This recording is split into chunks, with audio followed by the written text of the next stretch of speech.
सनातन योग विद्या में आप सभी महानुभावों का हार्दिक स्वागत है।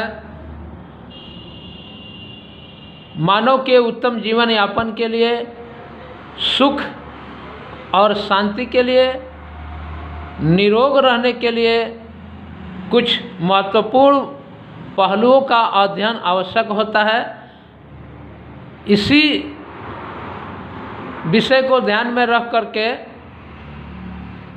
आज मैं योग से संबंधित कुछ जानकारियाँ आप तक पहुंचा रहा हूं। अगर पसंद आए तो इस वीडियो को आगे बढ़ाएं और जन जन को निरोग बनाने में हमारा प्रयास को सार्थक करें। देखिए, आज हम योग के 5 अंग को समझने का प्रयास करेंगे और इस समझदारी को जन जन तक पहुंचाने का हम महत्वपूर्ण प्रयास करेंगे, आवश्यक प्रयास करेंगे। देखिए, ये योग के 5 अंग जो है, जिसमें सबसे पहला अंग है परमात्मा। बहुत तरह के लोग परमात्मा को मानते नहीं और कुछ लोग मानते हैं तो विभिन्न तरीकों से मानते हैं। लेकिन परमात्मा के बारे में धर्म ग्रंथों में लिखा गया है, कहा गया है कि परमात्मा अरूप है, अव्यक्त है, अनाम है, व्यापक है और शाश्वत है। शाश्वत का मतलब होता है सदा रहने वाला है। व्यापक का मतलब है कि इससे बड़ा इस दुनिया में और कुछ भी नहीं है।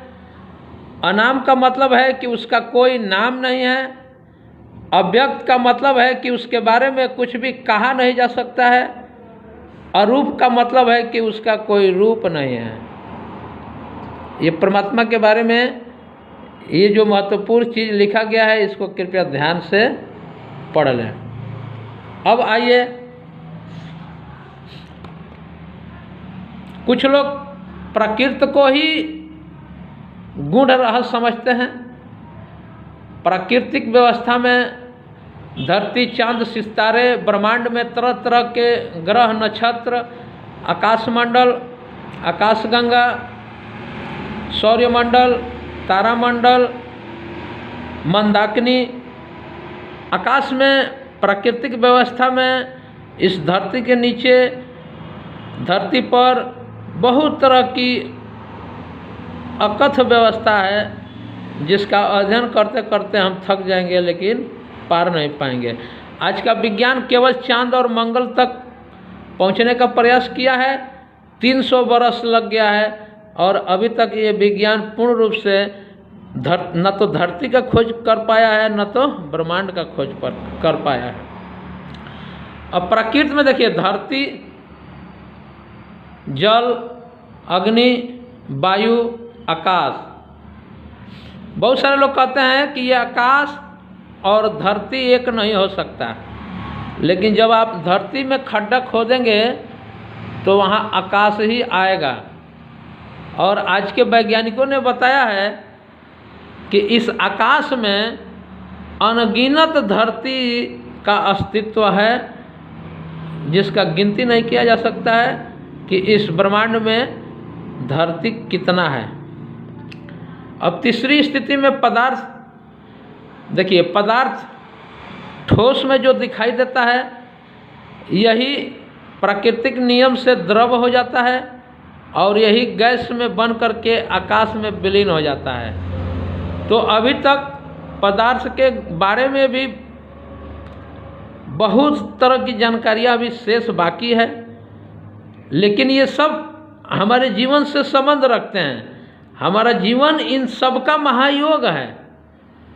लेकिन मैं क्रमबद्ध तरीके से समझाने का प्रयास कर रहा हूँ कि हमारे जीवन में जो मतभेद है, जो संशय है, जिससे हम तरह तरह के सामाजिक बुराइयों का शिकार हो जाते हैं, वो हम न हो पाए।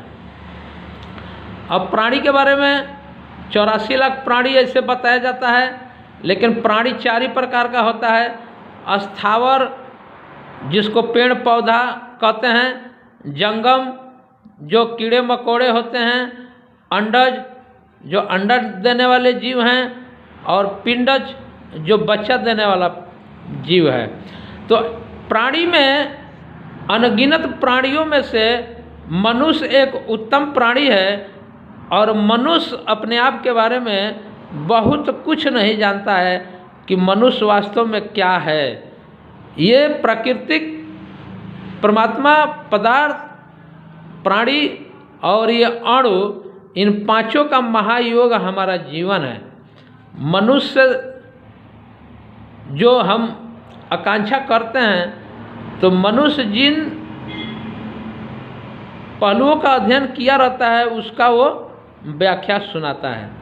अब आइए हम अणु की बात करते हैं। ये देखिए, अणु एक होता है रोगाणु, एक होता है कीटाणु, एक होता है विषाणु, और एक होता है जीवाणु, और एक होता है शुक्राणु। देखिए, मानव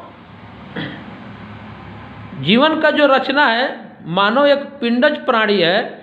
इसलिए पिंडज जितने भी प्राणी हैं, जैसे गाय हैं, भैंस हैं, और भी बहुत तरह के पशु हैं जो बच्चा पैदा करते हैं, जिनको पिंडज कहा जाता है, और बहुत तरह के जीव हैं जो अंडा पैदा करते हैं, और बहुत तरह के जीव हैं जो अपने आप पैदा हो जाते हैं गर्मी के प्रभाव से और सूरज के ताप से।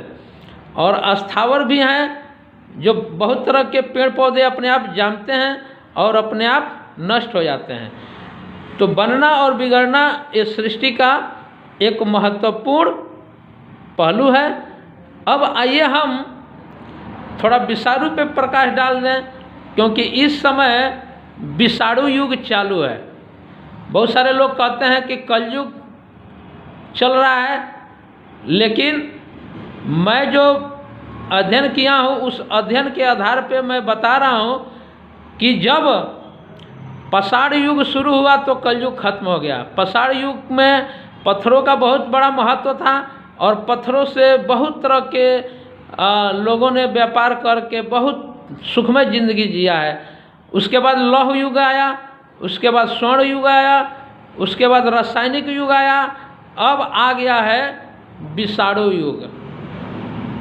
आज पूरे विश्व की ज्ञान और विज्ञान इस विषाणु के पीछे पड़ा हुआ है, और एक विषाणु ने मानव जाति को कितना नुकसान पहुंचाया है यह आपके सामने प्रत्यक्ष प्रमाण है। एक विषाणु मानव की पूरी व्यवस्था को बदल करके रख दिया है, और ये विषाणु युग अभी भी जारी है। अभी भी बहुत जगह पे इस विषाणु के लिए